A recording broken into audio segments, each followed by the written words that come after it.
Refrigerator, ಇದೆಂತ fridge. ಇದು mechanical refrigeration cycle ಅಲ್ಲಿ ವರ್ಕ್ ಆಗುದು, ಮೆಕ್ಯಾನಿಕಲ್ ಸಿಸ್ಟಮ್ ಅಲ್ಲಿ ವರ್ಕ್ ಆಗುದು. ಇದರ ಒಂದೊಂದು ಪಾರ್ಟ್ಸ್ ಗಳು ಮತ್ತು ವರ್ಕಿಂಗ್ ಅಂತ ಸ್ಟಡಿ ಮಾಡುವ. ರಿವರ್ಸ್ ತಿರುಗಿಸಿ ನೋಡಿ. ಇದು ಈ ಪಾರ್ಟ್ಸ್ ಉಂಟಲ್ಲ, ಈ ಪಾರ್ಟ್ಸ್ ಇಲ್ಲಿ ಕಾಣ್ತದಲ್ಲ, ಈ ಪಾರ್ಟ್ಸ್ ಕಂಪ್ರೆಸರ್. ಫ್ರಿಡ್ಜ್ ನಲ್ಲಿ ನೀವು ನೋಡಿರ್ಬೋದು ಬೇರೆ ಬೇರೆ ಕಲರ್ಸ್ ಅಲ್ಲಿ ಬರ್ತದೆ ನೋಡಿ. ಕೆಲವು ಕಂಪ್ರೆಸರ್ಸ್ ಗಳು ಈ ತರ ಈ ಕಲರ್ ಬ್ಲಾಕ್ ಕಲರ್ ಅಲ್ಲಿ ಇರ್ತದೆ. ಫ್ರಿಡ್ಜ್ ನ ಹಿಂದೆ ನೋಡಿದೀರಾ ಎಂತದು?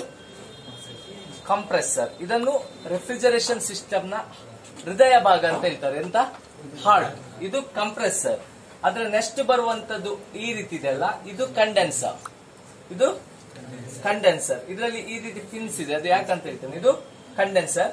ಕಂಡೆನ್ಸರ್ ಆದ ನಂತರ ಈ ಸಪೂರ ಒಂದು ಇದೋಗಿದಲ್ಲ, ಇದು ಎಕ್ಸ್ಪಾನ್ಷನ್ ಡಿವೈಸ್ ಅಥವಾ ಕಂಟ್ರೋಲ್ ಡಿವೈಸ್ ಅಂತ ಹೇಳ್ತಾರೆ. ಫ್ರಿಡ್ಜ್ ಅಲ್ಲಿ ಇವಾಪರೇಟರ್ ಅನ್ನು ಉಪಯೋಗಿಸ್ತಾರೆ. ಈ ಕಂಟ್ರೋಲ್ ಡಿವೈಸ್ ಆಗಿ ಯಾವುದನ್ನು ಉಪಯೋಗಿಸ್ತಾರೆ?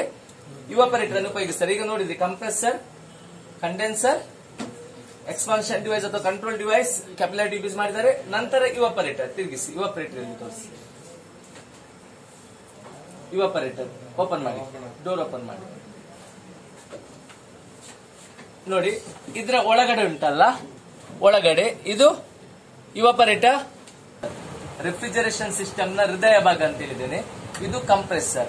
ಇದನ್ನು ಸೀಲ್ಡ್ ಕಂಪ್ರೆಸರ್ ಅಂತ ಹೇಳ್ತಾರೆ. ಇದನ್ನು ಸೀಲ್ಡ್ ಕಂಪ್ರೆಸರ್ ಯಾಕೆ ಹೇಳ್ತಾರೆ ಅಂತ ಹೇಳಿದ್ರೆ, ಇದರ ಒಳಗಡೆ ಕಾಣಬಹುದು ಮೋಟರ್ ಇದೆ, ಮೆಕ್ಯಾನಿಕಲ್ ಪಾರ್ಟ್ಸ್ ಇದೆ. ಎರಡು ಕೂಡ ಕಂಪ್ರೆಸರ್ ನ ಈ ಡೋಮ್ ಉಂಟಲ್ಲ, ಡೋಮ್ ನ ಒಳಗಡೆ ಇದೆ, ಸೀಲ್ ಆಗಿದೆ. ಇಲ್ಲಿ ವೆಲ್ಡ್ ಮಾಡಿರ್ತಾರೆ. ಈಗ ಓಪನ್ ಮಾಡಿದ್ದೇವೆ ನಾವು ಕಲೀಲಿಕ್ಕೆ, ಇಲ್ಲಿ ಸೀಲ್ಡ್ ಆಗಿರ್ತದೆ. ಸೊ ಇದನ್ನು ಸೀಲ್ಡ್ ಅಥವಾ ಅರ್ಮ್ಯಾಟಿಕ್ ಕಂಪ್ರೆಸರ್ ಅಂತ ಹೇಳ್ತಾರೆ. ಇದರಲ್ಲಿ ನಮಗೆ ಕಾಣಬಹುದು ಲೈನ್ಸ್ ಗಳು ಕಾಣ್ತದೆ ನೋಡಿ. ಒಂದು ಲೈನ್ಸ್ ತಿರುಗಿಸಿ, ಎರಡು ಲೈನ್ಸ್, ಮತ್ತೆ ಇನ್ನೊಂದು ಲೈನ್ಸ್ ಇಲ್ಲಿದೆ. ಮೂರು ಲೈನ್ಸ್ ಗಳು ನಮಗೆ ಇಲ್ಲಿ ಕಾಣಲಿಕ್ಕೆ ಸಿಗ್ತದೆ. ಇಲ್ಲಿ ಕೆಳಗೆ ನೋಡಿ, ಒಂದು ಲೈನ್, ಎರಡು ಲೈನ್, ಮೂರು ಲೈನ್ಸ್ ಗಳು. ಕೆಲವುದ್ರಲ್ಲಿ ಜಾಸ್ತಿ ಬರ್ತದೆ. ಎಂತ ಅಂತ ಹೇಳ್ತೀನಿ, ಈಗ ಮೂರು ಲೈನ್ಸ್ ಗಳಿವೆ. ಮೂರು ಲೈನ್ಸ್ ಗಳು ಎಂತ ಅಂತ ನೋಡೋಣ, ಹೇಗೆ ಹೋಗ್ತದೆ, ಹೇಗೆ ಬರ್ತದೆ ನೋಡಿ. ಇದು ಓಪನ್ ಮಾಡುವ. ಈಗ ಒಬ್ರು ತೆಗಿರಿ, ಇದನ್ನು ಮೋಟರ್ ತೆಗಿರಿ, ಮೋಟರ್ ಒಬ್ರು ತೆಗಿರಿ.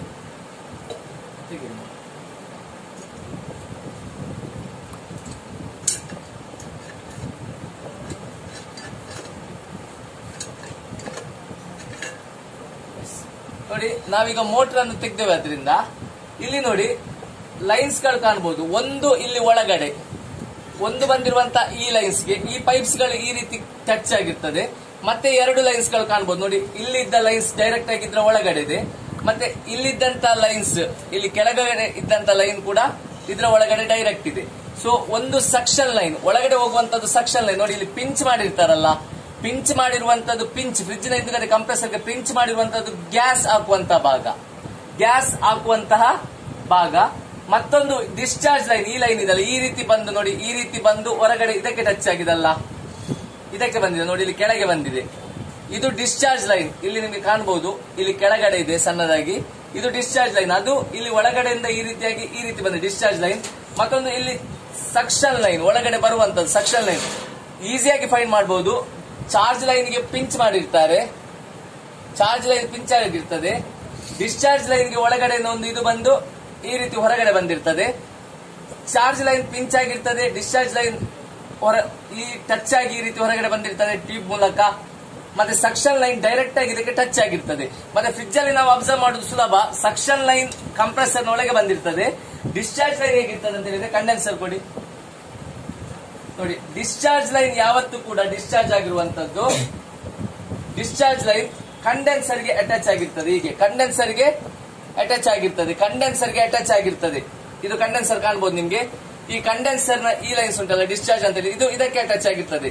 ಸೊ ಸಕ್ಷನ್ ಮತ್ತೆ ಡಿಸ್ಚಾರ್ಜ್, ಸಕ್ಷನ್ ಸೀದಾ ಒಳಗೆ ಬರ್ತದೆ, ಡಿಸ್ಚಾರ್ಜ್ ಲೈನ್ ಇದಕ್ಕೆ ಬರ್ತದೆ. ಮತ್ತೆ ಚಾರ್ಜ್ ಲೈನ್ ಫ್ರಿಡ್ಜ್ ಅಲ್ಲಿ ನಮ್ಗೆ ಹೊರಗಡೆ ಪಿಂಚ್ ಮಾಡಿ ಇರ್ತದೆ. ಕಂಪ್ರೆಸರ್, ಕಂಪ್ರೆಸರ್ ನಲ್ಲಿ ಯಾವ ರೆಫ್ರಿಜರೆಂಟ್ ಒಳಗೆ ಬರುವುದು? Low pressure vapour refrigerant compressor ನ ಒಳಗೆ ಬರ್ತದೆ. ಲೋ ಪ್ರೆಷರ್ ವೇಪರ್ ರೆಫ್ರಿಜರೆಂಟ್ ಬರುವಂತಹ ರೆಫ್ರಿಜರೆಂಟ್ ನ ಟೆಂಪರೇಚರ್ ಕೂಡ ಲೋ ಇರ್ತದೆ. ರೆಫ್ರಿಜರೆಂಟ್ ಅಂತ ಹೇಳಿದ್ರೆ ಕಂಪ್ರೆಸರ್ ನ ಒಳಗಡೆ ಗ್ಯಾಸ್ ಹಾಕ್ತಾರಲ್ಲ, ಅದೇ ರೆಫ್ರಿಜರೆಂಟ್. ಒಳಗಡೆ ಹಾಕುವಂತ ಗ್ಯಾಸ್ ಅದು ಬರುವಾಗ, ಸಕ್ಷನ್ ಲೈನ್ ಇಂದ ಬರುವಾಗ ಲೋ ಪ್ರೆಷರ್ ವೇಪರ್ ರೆಫ್ರಿಜರೆಂಟ್ ಆಗಿರ್ತದೆ. ಸಕ್ಷನ್ ಲೈನ್ ಇಂದ ಬರುವಾಗ, ಸಕ್ಷನ್ ಲೈನ್ ಇಂದ ಹೊರಗಡೆ ಡಿಸ್ಚಾರ್ಜ್ ಲೈನ್ ಗೆ ಹೋಗುವಾಗ ಆ ಪಿಸ್ಟನ್ ನ ಒಳಗೆ ಸಿಲಿಂಡರ್ ಗೆ ಬರ್ತದೆ. ಸಿಲಿಂಡರ್ ಒಳಗೆ ಬಂತು, ಪಿಸ್ಟನ್ ಮೇಲಿಂದ ಕೆಳಗೋಯ್ತು, ಲೋ ಪ್ರೆಷರ್ ವೇಪರ್ ರೆಫ್ರಿಜರೆಂಟ್ ಒಳಗೆ ಬಂತು, ಪಿಸ್ಟನ್ ಪುಷ್ ಮಾಡ್ತದೆ. ಲೋ ಪ್ರೆಷರ್ ಇದ್ದದಾಗ ಏನಾಗ್ತದೆ, ಹೈ ಪ್ರೆಷರ್ ವೇಪರ್ ರೆಫ್ರಿಜರೆಂಟ್ ಆಗಿ ಡಿಸ್ಚಾರ್ಜ್ ಲೈನ್ ಮೂಲಕ ಕಂಡೆನ್ಸರ್ ಗೆ ಹೋಗ್ತದೆ. ಆಗ ತೋರಿಸಿದ್ನೆ, ಕಂಪ್ರೆಸರ್ ಇಂದ ಕಂಡೆನ್ಸರ್ ಗೆ ಹೈ ಪ್ರೆಷರ್ ವೇಪರ್ ರೆಫ್ರಿಜರೆಂಟ್ ಹೋಗ್ತದೆ. ಆಗ ಟೆಂಪರೇಚರ್ ಕೂಡ ಏನಾಗ್ತದೆ, ಅದರದ್ದು ಹೈ ಆಗ್ತದೆ. ಟೆಂಪರೇಚರ್ ಕೂಡ ಆಗ ಅದರದ್ದು ಹೈ ಆಗ್ತದೆ. So compressor low pressure vapour refrigerant ಅನ್ನು ಹೈ ಪ್ರೆಷರ್ ವೇಪರ್ ರೆಫ್ರಿಜರೆಂಟ್ ಆಗಿ ಕನ್ವರ್ಟ್ ಮಾಡ್ತದೆ. ಲೋ ಟೆಂಪರೇಚರ್ ಇದ್ದದಾಗ ಏನಾಗ್ತದೆ, ಹೈ ಟೆಂಪರೇಚರ್ ಆಗ್ತದೆ. ನೋಡಿ, ಇದು ಸಕ್ಷನ್ ಲೈನ್, ಇದರಲ್ಲಿ ಲೋ ಪ್ರೆಷರ್ ವೇಪರ್ ರೆಫ್ರಿಜರೆಂಟ್ ಬರ್ತದೆ. ಎಲ್ಲಿಂದ ಬರ್ತದೆ ಅಂತ ಆಗ ಫ್ರಿಡ್ಜ್ ಅಲ್ಲಿ ನಾನು ತೋರಿಸಿದ್ನಲ್ಲ ನೋಡಿ. ಹೀಗಾಗಿ ಇದು ನಾವು ಸ್ಪ್ಲಿಟ್ ಮಾಡಿ ಇಟ್ಟಿದ್ದೇವೆ. ಇವಾಪರೇಟರ್, ಫ್ರಿಡ್ಜ್ ನ ಒಳಗಡೆ ಇವಾಪರೇಟರ್, ಕೂಲಿಂಗ್ ಫ್ರೀಜರ್ ಉಂಟಲ್ಲ, ಫ್ರೀಜರ್ ಇವಾಪರೇಟರ್, ಆ ಇವಾಪರೇಟರ್ ಇಂದ ಲೋ ಪ್ರೆಷರ್ ನೋಡಿ ಹೀಗಾಗಿ ಕಂಪ್ರೆಸರ್ ನ ಸಕ್ಷನ್ ಲೈನ್ ಮೂಲಕ ಒಳಗೆ ಬರ್ತದೆ. ನಂತರ low pressure vapour refrigerant high pressure ಆಗಿ ಈ ಡಿಸ್ಚಾರ್ಜ್ ಲೈನ್, ಇನ್ನೊಂದು ಲೈನ್ ಇದೆಲ್ಲ, ಇನ್ನೊಂದು ಲೈನ್ ಮೂಲಕ ಡಿಸ್ಚಾರ್ಜ್ ಲೈನ್ ಮೂಲಕ ಇದಕ್ಕೆ ಹೋಗ್ತದೆ. ಇದು ಕಂಡೆನ್ಸರ್. ಮನೆಯ ಫ್ರಿಡ್ಜ್ ಅಲ್ಲೆಲ್ಲ ಕಂಡೆನ್ಸರ್ ಸ್ವಲ್ಪ ದೊಡ್ಡದಾಗಿರ್ತದೆ, ನೋಡಬಹುದು ನೋಡಿ. ಇದು ಮನೆಯ ಫ್ರಿಡ್ಜ್ ಅಲ್ಲಿ ಕಂಡೆನ್ಸರ್ ಹೀಗೆ ಇರ್ತದೆ. ಇದು ನಾವು ಸಿಂಪ್ಲಿಫೈಡ್ ಸಣ್ಣದಿದೆ. ಇದು so high pressure vapour refrigerant ಈ ಕಂಡೆನ್ಸರ್ ಗೆ ಬರ್ತದೆ, ಅಥವಾ ಈ ಕಂಡೆನ್ಸರ್ ಗೆ ಬರ್ತದೆ. High pressure vapour refrigerant compressor ಇಂದ ಬಂದಂತಹ high pressure vapour refrigerant condenser ಗೆ ಹೋಗ್ತದೆ. ಕಾಣ್ತದ, ಕಂಡೆನ್ಸರ್ ಗೆ ಇಲ್ಲಿಂದ ಹೈ ಪ್ರೆಷರ್ ವೇಪರ್ ರೆಫ್ರಿಜರೆಂಟ್ ಹೋಗ್ತದೆ. ಇಲ್ಲಿ ಅದರ ಟೆಂಪರೇಚರ್ ಕೂಡ ಏನಾಗಿರ್ತದೆ ಹೇಳಿದ್ದೇನೆ, ಹೈ ಇರ್ತದೆ. ಇಲ್ಲಿ ಒಂದು ಕೆಲಸ ನಡೀತದೆ, ಏನಂತ ನೋಡಿ, ಇಲ್ಲಿ ಫಿನ್ಸ್ ಹಾಕಿದ್ದಾರೆ, ಕಾಣ್ತದ, ಫಿನ್ಸ್ ಇದೆ, ತುಂಬಾ ಫಿನ್ಸ್ ಇದೆ. ಇಲ್ಲಿ ಹೋಗುವಂತ ರೆಫ್ರಿಜರೆಂಟ್ ನ ಟೆಂಪರೇಚರ್ ಎಂತ ಇರ್ತದೆ, ಹೈ ಇರ್ತದೆ. ಸೊ ಹೊರಗಡೆ ಬಿಸಿ ಇರ್ತದೆ. ಸೊ ಇದರ ಬಿಸಿ ಈ ಟ್ಯೂಬಲ್ ಸಹ ಬಿಸಿ ಇರ್ತದೆ. ಆ ಬಿಸಿ ಈ ಫಿನ್ಸ್ ಗೆ ಟ್ರಾನ್ಸ್ಫರ್ ಆಗ್ತದೆ. ಇದು ಕಂಡೆನ್ಸರ್ ನ ಮೇನ್ ಫಂಕ್ಷನ್ ಎಂತ ಅಂತ ಹೇಳಿದ್ರೆ, ಅಲ್ಲಿ ಟೆಂಪರೇಚರ್ ಅನ್ನು ಕಡಿಮೆ ಮಾಡಬೇಕು. ಟೆಂಪರೇಚರ್ ಕಡಿಮೆ ಆದಾಗ ಏನಾಗ್ತದೆ ನೋಡಿ, ಈಗ ಈ ಫಿನ್ಸ್ ಹಾಕಿದ್ದಾರೆ, ಇದರ ಬಿಸಿ ಈ ಫಿನ್ಸ್ ಗೆ ಟ್ರಾನ್ಸ್ಫರ್ ಆಗ್ತದೆ. ನಾರ್ಮಲ್ ಮನೆಯ ಹೊರಗಡೆ ಫ್ರಿಡ್ಜ್ ನ ಹಿಂದ್ಗಡೆ ಇರ್ತದೆ, ಗಾಳಿ ಅದಕ್ಕೆ ಹೋಗ್ತಾ ಇರ್ತದಲ್ಲ, ಆಗ ಇದೇನಾಗ್ತದೆ, ಟೆಂಪರೇಚರ್ ಇದ್ರದ್ದು ಕಡಿಮೆ ಆಗ್ತಾ ಬರ್ತದೆ. ಸೊ ಹೈ ಪ್ರೆಷರ್ ವೇಪರ್ ರೆಫ್ರಿಜರೆಂಟಿನ ಟೆಂಪರೇಚರ್ ಕಡಿಮೆ ಆದಾಗ ವೇಪರ್ ಇದ್ದದ್ದು ಏನಾಗ್ತದೆ, ಟೆಂಪರೇಚರ್ ಕಡಿಮೆ ಆದಾಗ ಲಿಕ್ವಿಡ್ ಆಗ್ತದೆ. So high pressure vapour refrigerant ಮೇಲೆ ಇರ್ತದೆ, ಮೇಲೆ ಇದ್ದು ಟೆಂಪರೇಚರ್ ಹೊರಗಡೆ ಟ್ರಾನ್ಸ್ಫರ್ ಆಗಿ ಆಗಿ ಆಗಿ ಕಡಿಮೆ ಆಗಿ ಲಾಸ್ಟ್ ಗೆ ಬರುವಾಗ, ಈ ಎಂಡಿಗೆ ಬರುವಾಗ ಹೈ ಪ್ರೆಷರ್ ವೇಪರ್ ಇದ್ದದ್ದು ಏನಾಗ್ತದೆ, ಹೈ ಪ್ರೆಷರ್ ಲಿಕ್ವಿಡ್ ಟೆಂಪರೇಚರ್ ಆಗಿರ್ತದೆ. ಟೆಂಪರೇಚರ್ ಏನಾಗಿರ್ತದೆ, ಲೋ ಆಗಿರ್ತದೆ. ಹೈ ಪ್ರೆಷರ್ ಲಿಕ್ವಿಡ್ ರೆಫ್ರಿಜರೆಂಟ್ ಆಗ್ತದೆ, ಟೆಂಪರೇಚರ್ ಏನಾಗ್ತದೆ, ಲೋ ಆಗ್ತದೆ. ನೋಡಿ, ಇದರಲ್ಲಿ ಇಲ್ಲಿಗೆ ಕಾಣ್ತದಾ, ಇಲ್ಲಿಗೆ ಇದಕ್ಕೆ ಬರ್ತದೆ. ಆಗ ನಾನು ಫ್ರಿಡ್ಜ್ ಅಲ್ಲಿ ತೋರಿಸಿದ್ದೇನೆ ಸಣ್ಣ ಟ್ಯೂಬ್ ಉಂಟಂತ. So high pressure liquid refrigerant ಇಲ್ಲಿಗೆ ಬರ್ತದೆ. ನೆಕ್ಸ್ಟ್ ಇದ್ರದ್ದು ಎಕ್ಸ್ಪಾನ್ಷನ್ ಡಿವೈಸ್ ಅಥವಾ ಕಂಟ್ರೋಲ್ ಡಿವೈಸ್, ಕ್ಯಾಪಿಲರ್ ಟ್ಯೂಬ್, ಸಪೂರ ಟ್ಯೂಬ್ ಹೋಗಿದಲ್ಲ, ಅದರ ಫಂಕ್ಷನ್ ಎಂತ ಅಂತ ಹೇಳಿದ್ರೆ, ಆ ಹೈ ಪ್ರೆಷರ್ ಲಿಕ್ವಿಡ್ ರೆಫ್ರಿಜರೆಂಟ್ ಅನ್ನು ಸ್ಮಾಲ್ ಕ್ವಾಂಟಿಟಿ ಮಾಡಿ ಯಾವುದಕ್ಕೆ ಕಲಿಸ್ತದೆ, ಇವಾಪರೇಟರ್ ಗೆ ಕಲಿಸ್ತದೆ. ಸ್ಮಾಲ್ ಕ್ವಾಂಟಿಟಿ ಮಾಡಿ ಇವಾಪರೇಟರ್ ನ ಒಳಗಡೆ ಕಳಿಸ್ತದೆ. ನೋಡಿ, ಇಲ್ಲಿ ಹೈ ಪ್ರೆಷರ್ ಲಿಕ್ವಿಡ್ ಬಂತು, ಇಲ್ಲಿ ಸ್ಮಾಲ್ ಕ್ವಾಂಟಿಟಿ ಆಗಿ ಯಾವ್ದಕ್ಕೆ ಹೋಗ್ತದೆ, ಇವಾಪರೇಟರ್ ನ ಒಳಗೆ ಹೋಗ್ತದೆ, ಫ್ರಿಡ್ಜ್ ನ ಫ್ರೀಜರ್ ನ ಒಳಗೆ ಹೋಗ್ತದೆ, ಹೌದಾ, ಹೋಗ್ತದೆ. ಆಗ ಏನಾಗ್ತದೆ ಅಂತ ಹೇಳಿದ್ರೆ, ಸ್ಮಾಲ್ ಕ್ವಾಂಟಿಟಿ ಮಾಡಿ ಕಲಿಸುವ ಕಾರಣ ಹೈ ಪ್ರೆಷರ್ ಇದ್ದರೆ ಏನಾಗ್ತದೆ, ಲೋ ಪ್ರೆಷರ್ ಆಗ್ತದೆ. ಸ್ಮಾಲ್ ಕ್ವಾಂಟಿಟಿಯಾಗಿ ಅಲ್ಲಿ ಬೀಳುವಾಗ ಏನಾಗ್ತದೆ, ಹೈ ಪ್ರೆಷರ್ ಇದ್ದದ್ದು ಲೋ ಪ್ರೆಷರ್ ಆಗ್ತದೆ. ಲಿಕ್ವಿಡ್ ಇದ್ದದ್ದು ಏನಾಗ್ತದೆ, ವೇಪರ್ ಆಗ್ತದೆ. ಸೆಲ್ ನಲ್ಲಿ ನೋಡಿರ್ಬಹುದು, ಅವರು ಪ್ರೆಷರ್ ಅಲ್ಲಿ ಹೀಗೆ ಸಣ್ಣ ಇದು ಪೈಪ್ ಹಾಕಿರ್ತಾರೆ, ಸಣ್ಣ ಪಾಯಿಂಟ್ ಇರ್ತದೆ ಮೇಲೆ, ಹೌದಾ. ಪ್ರೆಷರ್ ಅಲ್ಲಿ ಪ್ರೆಸ್ ಮಾಡಿದಾಗ ಏನಾಗ್ತದೆ, ಆ ಸಣ್ಣ ಇದರಲ್ಲಿ ಬರುವಾಗ ನೀರು ಲಿಕ್ವಿಡ್ ಇದ್ದದ್ದು ವೇಪರ್ ಫಾರ್ಮ್ ಅಲ್ಲಿ ನಮಗೆ ಬೀಳ್ತದೆ. ಅದೇ ರೀತಿಯಲ್ಲಿ ಹೈ ಪ್ರೆಷರ್ ಲಿಕ್ವಿಡ್ ರೆಫ್ರಿಜರೆಂಟ್ ಇದ್ದದ್ದು ಇವಾಪರೇಟರ್ ಗೆ ಬರುವಾಗ ಲೋ ಪ್ರೆಷರ್ ವೇಪರ್ ರೆಫ್ರಿಜರೆಂಟ್ ಆಗ್ತದೆ. ಅದೇ ಲೋ ಪ್ರೆಷರ್ ವೇಪರ್ ರೆಫ್ರಿಜರೆಂಟ್ ಮತ್ತೆ ಯಾವುದಕ್ಕೆ ಬರ್ತದೆ, ಇದರ ಒಳಗಡೆ ಲೋ ಪ್ರೆಷರ್ ವೇಪರ್ ರೆಫ್ರಿಜರೆಂಟ್ ಆದದ್ದು ಕಂಪ್ರೆಸರ್ ಗೆ ಬರ್ತದೆ. ಅದೇ ಗ್ಯಾಸ್ ಖಾಲಿ ಆದ್ರೆ ನಾವು ಈ ಚಾರ್ಜ್ ಲೈನ್ ಉಂಟಲ್ಲ, ಇಲ್ಲಿ ಪಿಂಚ್ ಮಾಡಿ ಇಟ್ಟಿದ್ದೇವೆ, ಈ ಚಾರ್ಜ್ ಲೈನ್ ಮೂಲಕ ನಾವೆಂತ ಆಗ್ತೇವೆ, ಮತ್ತೆ ಗ್ಯಾಸ್ ಅನ್ನು ಫಿಲ್ ಮಾಡಿ ಹಾಕ್ತೇವೆ. So compressor, condenser, expansion device, evaporator. Compressor ಅಲ್ಲಿ ಲೋ ಪ್ರೆಷರ್ ಇದ್ದದ್ದು ಹೈ ಪ್ರೆಷರ್ ವೇಪರ್ ರೆಫ್ರಿಜರೆಂಟ್ ಆಗ್ತದೆ, ಲೋ ಪ್ರೆಷರ್ ವೇಪರ್ ರೆಫ್ರಿಜರೆಂಟ್ ಇದ್ದದ್ದು ಕಂಡೆನ್ಸರ್ ಹೋಗುವಾಗ ಹೀಟ್ ಹೊರಗಡೆ ಬಿಡ್ತದೆ. So high pressure liquid vapour refrigerant ಇದ್ದದ್ದು ಏನಾಗ್ತದೆ, ವೇಪರ್ ರೆಫ್ರಿಜರೆಂಟ್ ಇದ್ದದ್ದು ಲಿಕ್ವಿಡ್ ಆಗ್ತದೆ ಎಂಡಿಗೆ ಆಗುವಾಗ. ಆ ಲಿಕ್ವಿಡ್ ಅನ್ನು ಸ್ಮಾಲ್ ಕ್ವಾಂಟಿಟಿ ಮಾಡಿ ಎಕ್ಸ್ಪಾನ್ಷನ್ ಡಿವೈಸ್ ಇವಾಪರೇಟರ್ ಗೆ ಕಳಿಸ್ತದೆ. ಇವಾಪರೇಟರ್ ಅಲ್ಲಿ ಆ high pressure liquid refrigerant low pressure vapour refrigerant ಆಗಿ ಕನ್ವರ್ಟ್ ಆಗ್ತದೆ. ಇಲ್ಲಿ ಫಂಕ್ಷನ್ ಇಷ್ಟೇ, ಕಂಡೆನ್ಸರ್ ಬಿಸಿಯನ್ನು ಬಿಡುದು, ಬಿಸಿ ಬಿಡ್ತದೆ, ಕೂಲ್ ಅಬ್ಸರ್ವ್ ಆಗ್ತದೆ, ತಗೊಳ್ತದೆ, ಬಿಸಿಯನ್ನು ಬಿಡ್ತದೆ, ಟೆಂಪರೇಚರ್ ಕಡಿಮೆ ಆಗ್ತದೆ. ಇವಾಪರೇಟರ್ ಕೂಲ್ ಅನ್ನು ಕೊಡುದು, ಬಿಸಿಯನ್ನು ಅಬ್ಸರ್ವ್ ಮಾಡುದು. ಇವಾಪರೇಟರ್ ಬಿಸಿಯನ್ನು ಅಬ್ಸರ್ವ್ ಮಾಡುದು, ಕೂಲ್ ಅನ್ನು ಕೊಡುದು, ಅದು ಕೂಲಿಂಗ್ ಕಾಯಿಲ್ ಅಂತ ಕರೀತಾರೆ. ಫ್ರೀಜರ್ ಅದು ಕೂಲಿಂಗ್ ಕಾಯಿಲ್ ಅಂತ ಕರೀತಾರೆ. ನೋಡಿ, ಹೀಟ್ ಟೈಪ್ ಅಲ್ಲಿ 3 ಟೈಪ್ ಅಲ್ಲಿ ಹೀಟ್ ಟ್ರಾನ್ಸ್ಫರ್ ಆಗ್ತದೆ. First one conduction, second one convection, third one radiation. ಎಂತಂತ ಕಂಡಕ್ಷನ್ ಅಂತ ಹೇಳಿದ್ರೆ ಎಂತ ಅಂತ ನೋಡಿ. ಹೀಟ್ ಟ್ರಾನ್ಸ್ಫರ್ ಆಗುವಾಗ ಈಗ ಒಂದು ಸಾಲಿಡ್ ಕಬ್ಬಿಣದ ಪೀಸ್ ತೆಗೆದುಕೊಳ್ಳುವ. ಕಬ್ಬಿಣದ ಪೀಸ್ ಅನ್ನು ನೀವು ಒಂದು ಕಬ್ಬಿಣದ ಪೀಸ್ ಅಂತ ಯೋಚಿಸಿದ್ರೆ, ಕಬ್ಬಿಣದ ಪೀಸ್ ಅನ್ನು ಇಲ್ಲಿಗೆ ಬಿಸಿ ಕೊಡ್ತೀರಾ, ಇಲ್ಲಿಗೆ ಬಿಸಿ ಬರ್ತದೆ, ಹೌದಾ? ಈ ಎಂಡಿಗೆ ಬಿಸಿ ಕೊಟ್ಟಾಗ ಕಬ್ಬಿಣದ ಪೀಸ್ ಅಲ್ಲಿ ಈ ಎಂಡಿಗೆ ಬಿಸಿ ಬರ್ತದೆ. ಹೀಟ್ ಟ್ರಾನ್ಸ್ಫರ್ ಆಯ್ತು. ಇದರ ಮಾಲಿಕ್ಯೂಲ್ಸ್ ಗಳು ಮೂವ್ ಆಯ್ತಾ? ಒಳಗಿನ ಮಾಲಿಕ್ಯೂಲ್ಸ್ ಗಳು ಮೂವ್ ಆಯ್ತಾ? ಸಣ್ಣ ಸಣ್ಣ ಮಾಲಿಕ್ಯೂಲ್ಸ್ ಮೂವ್ ಆಯ್ತಾ? ಇಲ್ಲ, ಮಾಲಿಕ್ಯೂಲ್ಸ್ ಮೂವ್ ಆಗದೆ ಹೀಟ್ ಇಲ್ಲಿಂದ ಇಲ್ಲಿಗೆ ಟ್ರಾನ್ಸ್ಫರ್ ಆಯ್ತು. ಕಂಡಕ್ಷನ್ ಅಂತ ಹೇಳಿದ್ರೆ transfer of heat without the movement of molecules. Molecules ಗಳು ಮೂವ್ ಆಗುದಿಲ್ಲ. ಕನ್ವೆಕ್ಷನ್ ಅಂತ ಹೇಳಿದ್ರೆ with the movement of molecules. Molecules ಗಳು ಇಲ್ಲಿ ಇರುವುದಿಲ್ಲ, ಆಚೆ ಈಚೆ ಹೋಗ್ತಾ ಇರ್ತದೆ, ಆಗ ಹೀಟ್ ಟ್ರಾನ್ಸ್ಫರ್ ಆಗ್ತದೆ. ಯಾವ್ದ್ರಲ್ಲಿ ಆಗ್ತದೆ? ಯಾವುದು ಬಿಸಿ ಮಾಡುವಾಗ ಆಗ್ತದೆ ಹಾಗೆ? ಮಾಲಿಕ್ಯೂಲ್ಸ್. ಯಾವುದು? ಮಾಲಿಕ್ಯೂಲ್ಸ್ ಮೂವ್ ಆಗಿ ಯಾವ್ದ್ರಲ್ಲಿ ಟ್ರಾನ್ಸ್ಫರ್ ಆಗ್ತದೆ? ಯಾವುದನ್ನು ಬಿಸಿ ಮಾಡುವಾಗ?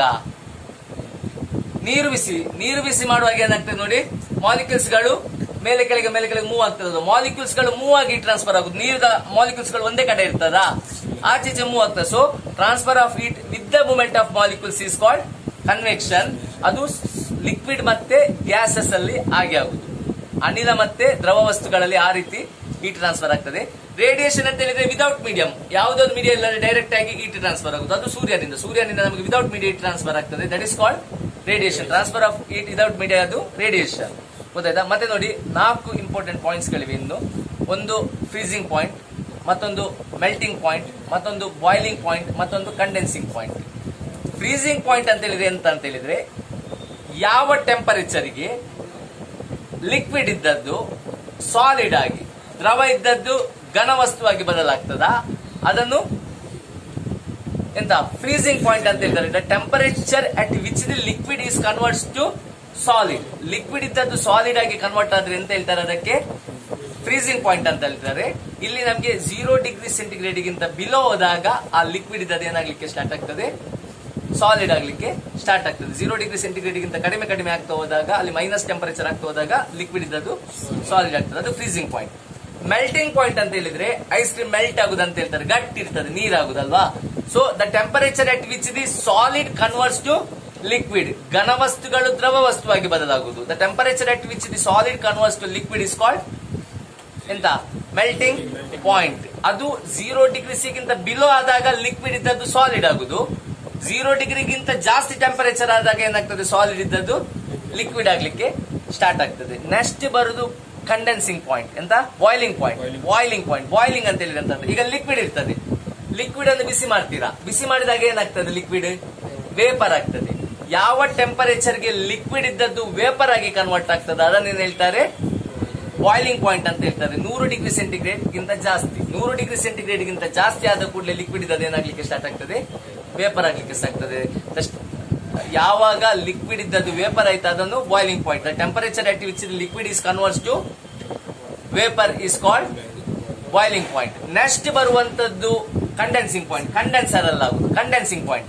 ಕಂಡೆನ್ಸಿಂಗ್ ಪಾಯಿಂಟ್ಸ್ ಅಂತ ಹೇಳಿದ್ರೆ ವೇಪರ್ ಇದ್ದದ್ದು ಲಿಕ್ವಿಡ್ ಆಗುದು, 100 ಡಿಗ್ರಿ ಸೆಂಟಿಗ್ರೇಡ್ ಗಿಂತ ಜಾಸ್ತಿ ಇದೆ ಟೆಂಪರೇಚರ್ ಅಲ್ವಾ? ಆಗ ಲಿಕ್ವಿಡ್ ಆಗ್ಬೇಕಂತ ಹೇಳಿದ್ರೆ ಎಂತ ಮಾಡ್ಬೇಕು? ಅಲ್ಲಿ ಟೆಂಪರೇಚರ್ ಕಡಿಮೆ ಆಗ್ಬೇಕು. ಸೊ ಕಡಿಮೆ ಆದಾಗ ಆ ವೇಪರ್ ಇದ್ದ ಲಿಕ್ವಿಡ್ ಆಗ್ತದೆ. ನಾನು ಯಾಕೆ ಹೇಳಿದೆ ಅಂತ ಹೇಳಿ, ಕಂಡೆನ್ಸರ್ ಅಲ್ಲಿ ಆಗುದು ಅದೇ. ಅಲ್ಲಿ ಟೆಂಪರೇಚರ್ ಜಾಸ್ತಿ ಇರ್ತದೆ. ಹೊರಗಡೆ ನಮ್ಮ ಗಾಳಿ ಫ್ರಿಡ್ಜಿನ ಹಿಂದ್ಗಡೆ ಇಟ್ಟಿದ್ದಾರೆ, ವಿಂಡೋ ಎಸಿ ಅಲ್ಲಿ ಮನೆಯ ಹೊರಗಡೆ ಇಟ್ಟಿದ್ದಾರೆ, ಸ್ಪ್ಲಿಟ್ ಎಸಿ ಅಲ್ಲಿ ಮೇಲೆ ಸ್ಲಾಪ್ ಅಲ್ಲಿ ಇಟ್ಟಿರ್ತಾರೆ ಕಂಡೆನ್ಸರ್. ಯಾಕೆ? ಅಲ್ಲಿ ಗಾಳಿ ಬೀಳ್ತದೆ. ಆಗ ಅಲ್ಲಿ ಟೆಂಪರೇಚರ್ ಇದ್ದದ್ದು ಏನಾಗ್ತದೆ? ಲೋ ಆಗ್ತದೆ, ಕಡಿಮೆ ಆಗ್ತದೆ ಟೆಂಪರೇಚರ್ ಗಾಳಿ ಬೀಳುವಾಗ. ಆಗ ಅಲ್ಲಿ ವೇಪರ್ ಇದ್ದದ್ದು ಏನಾಗ್ತದೆ? ಲಿಕ್ವಿಡ್ ಆಗ್ತದೆ. So the temperature at which the vapour converts to liquid is called condensing point. Condensation ಆಗುದು ಕಂಡೆನ್ಸರ್ ಅಲ್ಲಿ. ಅಲ್ಲಿ ವೇಪರ್ ಇದ್ದದ್ದು ಏನಾಗ್ತದೆ ಹೇಳಿದ್ದೇನೆ, ಕೆಳಗೆ ಬರುವಾಗ ಲಿಕ್ವಿಡ್ ಆಗ್ತದೆ ಅಂತ ಹೇಳಿದ್ದೇನೆ. The temperature at which the vapour is converts to liquid is called condensing point. 100 degree centigrade ಗಿಂತ ಬಿಲೋ ಹೋದಾಗ ಲಿಕ್ವಿಡ್ ವೇಪರ್ ಇದ್ದದ್ದು ಲಿಕ್ವಿಡ್ ಆಗ್ತದೆ. ಗೊತ್ತಾಯ್ತಲ್ಲ? ನೋಡಿ, ಲಿಕ್ವಿಡ್ ಇದ್ದದ್ದು ಸಾಲಿಡ್ ಆದ್ರೆ ಫ್ರೀಸಿಂಗ್ ಪಾಯಿಂಟ್, ಸಾಲಿಡ್ ಇದ್ದದ್ದು ಲಿಕ್ವಿಡ್ ಆದ್ರೆ ಮೆಲ್ಟಿಂಗ್ ಪಾಯಿಂಟ್, ಲಿಕ್ವಿಡ್ ಇದ್ದದ್ದು ವೇಪರ್ ಆದ್ರೆ ಬಾಯ್ಲಿಂಗ್ ಪಾಯಿಂಟ್, ವೇಪರ್ ಇದ್ದದ್ದು ಲಿಕ್ವಿಡ್ ಆದ್ರೆ ಕಂಡೆನ್ಸಿಂಗ್ ಪಾಯಿಂಟ್.